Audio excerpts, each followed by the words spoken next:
Na verdade, quando o profeta Isaías isso nos diz, tem presente que o Deus de bondade nos fez a sua imagem. Deus é comunhão.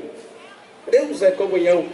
Então o profeta Isaías tem presente essa dimensão de fundamental importância na vida de cada um de nós. Ou seja, em cada um de nós existe algo de divino. Já estamos predispostos a alargarmos a nossa tenda. Pois é, Graça, mas às vezes o que nos impede de tomarmos uma decisão nesse sentido é que nós somos tomados pelo medo. Fizemos aquela segunda pausa ali no Largo da Feira e o Padre Paulo nos falou de um certo medo do outro. Às vezes até nós temos um medo também do outro pobre. Então é o medo do outro, é o medo do pobre. Às vezes eu vou com o meu carro, tranquilo, aí semáforo, fechou, meu vidro está aberto, aí está vindo lá aquele que faz um jogo de brincar, etc, etc, eu não sei quem é, eu já logo levanto o vidro do meu carro. Então o medo do outro é o medo do pobre.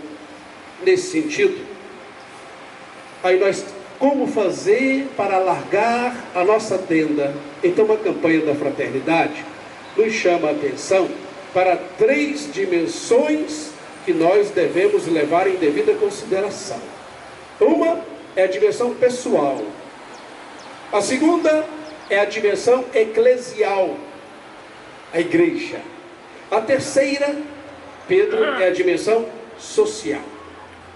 Olhando para a dimensão pessoal, então eu diria que, em primeiro lugar, nós somos chamados a enfrentar os nossos medos.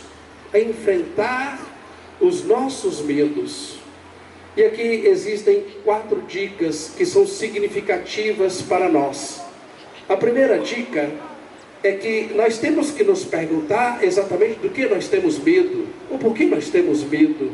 É claro que ter medo é natural, nós somos frágeis, nós somos limitados, mas quando nós fazemos essa reflexão, a gente se dá conta que, às vezes, muitos medos que nós temos são resquícios da nossa infância. Nesse sentido, muitos dos medos que nós temos são mais fantasiosos, são mais irreais do que reais. Então a primeira coisa é essa consciência. Então temos que nos perguntar: do que temos medo? Por que temos medo? A segunda coisa é que, para enfrentar o medo que nós temos, existe uma virtude fundamental, que é a virtude da coragem. Aí logo a gente já se lembra daquela palavra de Jesus no Evangelho de João: no mundo tereis muitas tribulações, mas tende coragem, eu venci o mundo. Ou seja, uma forma de enfrentar o medo é desenvolver em nós a virtude da coragem. Não nos serve a covardia, porque nos impede de agir, nos impede de alargar a tenda. Também não nos serve a temeridade, porque às vezes a gente pode alargar a tenda demais e aí não tem proteção para ninguém. Então a virtude da coragem é fundamental. É São Tomás de Aquino, ele dizia assim: olha, a coragem é aquela força da mente que me impede que nos ajuda a enfrentar tudo aquilo que se constitui uma ameaça para que possamos conquistar o bem, sobretudo o sumo bem. Olha que beleza. Então a coragem é uma força da mente que nos ajuda a enfrentarmos tudo aquilo que se constitui numa ameaça, que nos impede de defender o bem comum, que nos impede de alcançarmos o sumo bem, que é o próprio Deus. Depois, uma outra forma que a gente tem, Pedro, de enfrentarmos a coragem é o amor. Aí tem uma passagem belíssima da primeira carta de São João, capítulo 4, versículo 18.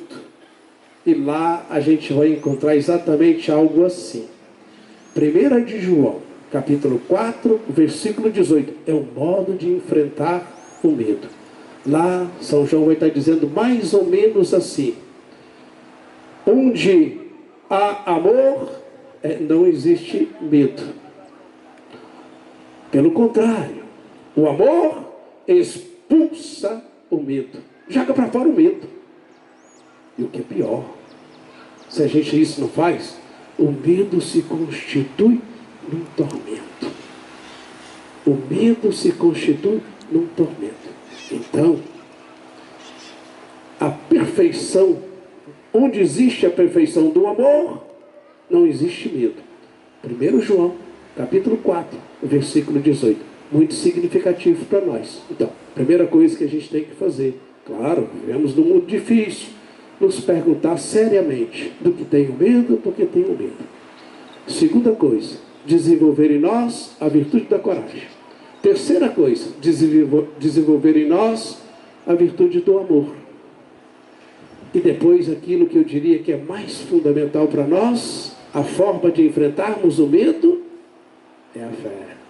É a fé.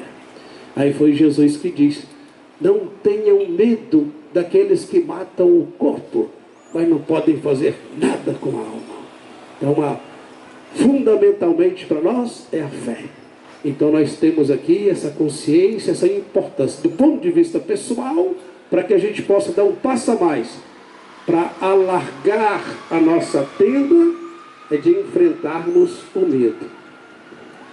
E do ponto de vista da igreja, do ponto de vista eclesial, aqui eu me recordo, hoje São João Paulo II fez até um discurso belíssimo, uma época, dizendo assim: não tenhais medo, abram o vosso coração, antes de qualquer coisa, escancarai o vosso coração ao amor de Deus, porque somente Jesus sabe o que existe dentro de cada um de nós.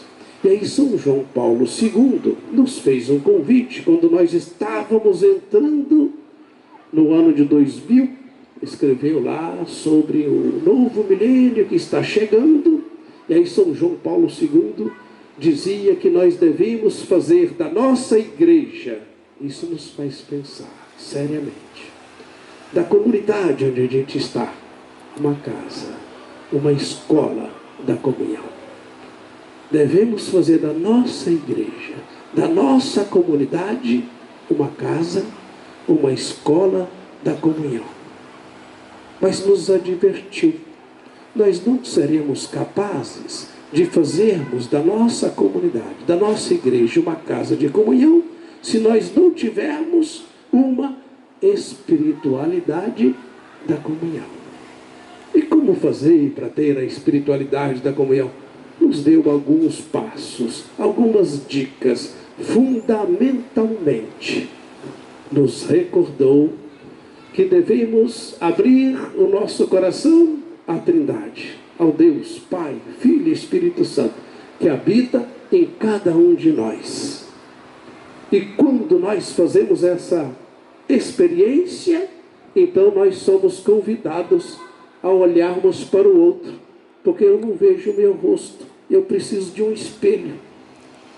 Se Deus habita, o Deus Trindade habita em cada um de nós, eu não vejo o meu rosto, como é que eu posso então contemplar um pouco essa imagem deste Deus? Olhando para o meu irmão, olhando para os meus irmãos. Então era o convite fundamental que nos fazia São João Paulo II, então Papa naquela época. Ou seja, fazer da nossa igreja uma casa, uma escola da comunhão, só será possível se desenvolvermos uma espiritualidade da comunhão. Finalmente, uma outra perspectiva fundamental para nós é a dimensão social. Nós somos seres sociais, não vivemos fora de sociedade. Já diziam os antigos: vive fora de uma sociedade, tão somente os pagãos que diziam isso, um Deus porque se basta, ou então um animal muito bruto porque não consegue conviver com ninguém. Nós dependemos uns dos outros, em todos os sentidos. Costumo dizer, hoje eu almocei, Pedro, mas eu não plantei, eu não colhi, eu não transportei. Dependemos, existe uma interdependência entre nós. Existe uma interdependência entre nós. E de todos aqueles seres vivos que vivem associados, porque não somos os únicos, os humanos não são os únicos, mas somente nós, humanos, podemos viver de maneira associada de uma forma excelente. Porque Deus nos deu, além de tudo, o dom da palavra. E é a palavra que nos permite, como diziam os antigos, a identificar certo de errado, bem de mal, justo de injusto. Assim, quanto mais a gente desenvolver a capacidade de conversar uns com os outros, ampliando a nossa tenda, ou seja, fazendo com que, é importante a nossa amizade de foro íntimo, mas também é importante aquela amizade que nos garante o bem comum na cidade em que nós vivemos. Então, quanto mais nós ampliarmos a nossa tenda, melhor será a nossa capacidade de pensar, melhor será a nossa capacidade de agir. Então, que o bom Deus nos ajude verdadeiramente, para que ao longo deste ano possamos dar passos concretos. Nós já temos dado provas de que existe uma abertura de diálogo aqui na nossa cidade de Barra do Piraí, porque o primeiro lançamento da campanha da fraternidade que nós fazemos é com o bloco O Conto do Vigário. Certamente existe aí algo que a gente tem que pensar e repensar, porque hoje também eu senti a falta do bloco do Vigário ajudando a gente aqui nessa nossa procissão, nessa nossa caminhada.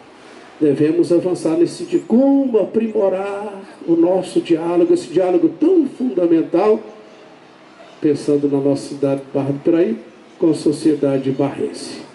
Então, que o Deus de bondade nos ajude verdadeiramente, para que possamos dar passos concretos, para que cada vez mais possamos ampliar o nosso leque de amizades. Que assim seja.